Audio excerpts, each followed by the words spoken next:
I do have to bring it up, Coach Kelly. I mean, the video of you dancing with a recruit that a lot of people have talked about. That's a kid, Danny Lewis Jr., who eventually chose Alabama, and he's a tight end. And the kid who caught the pass that we just mentioned and the 2-point conversion, a tight end.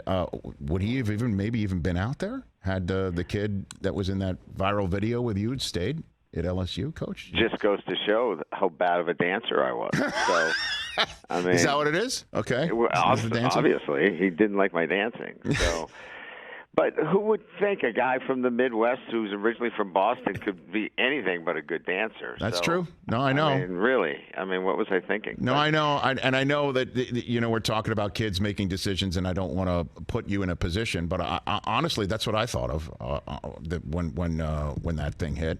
Well, it's the same thing when I see you run the 40. Attaboy. Okay. I walked into it. I led with my chin.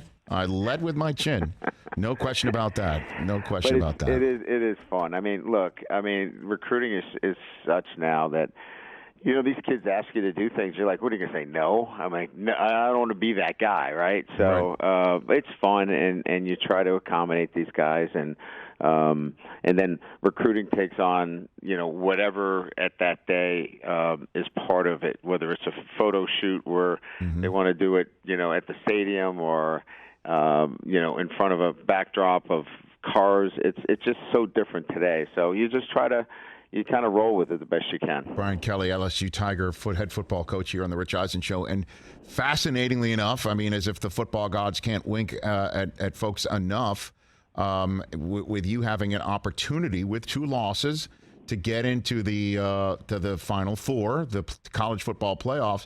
One of the teams in front of you knocked off by the man who succeeded you and the program that you left in Notre Dame that night, and Clemson. I'm wondering if that didn't escape you in that regard as well. I didn't. I was just happy that Notre Dame beat Clemson, but I didn't think of it really in those terms, to be quite honest with you. I was just so focused on, what we did and how we did it, and quite frankly, where we are and what we're trying to do here in terms of the development of our program.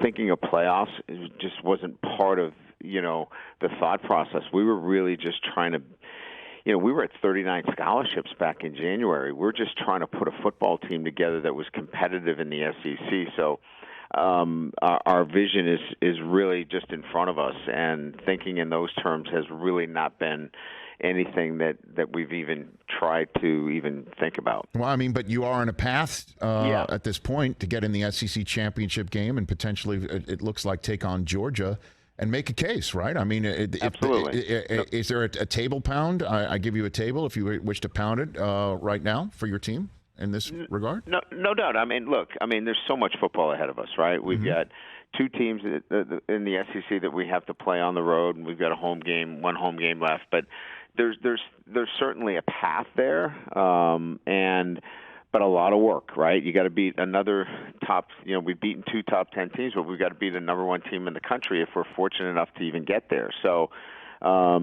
look, there's a lot there, but there'll be a resume that will stand up if in fact you could get to that level. So we got to go up to Arkansas and beat a team that is very hungry after losing to Liberty. So that's really been our focus this week, and that's not coach speak. That's just a young football team that has not had a lot of success. That really just needs to focus on this week. So who do you hear from as a coach of LSU? Obviously, you've gotten many years of phone calls from fan bases up in Notre Dame with big wins that you've come up with. How is it different down with LSU? Who do you hear from after a dub like the one you just had? A lot of the former players. Andrew Whitworth's been around, Marcus Spears, Booger McFarland. Those guys stay in touch, and Ryan Clark. Those guys are great supporters of LSU. So, they give you the text and remind you of, how you got here. And so they've just been good sources early on in my time here to be reminded about, the things here at LSU. So they've been in really good support. Catch the Rich Eisen Show every single day on the Roku channel, 12 to 3 Eastern, for free.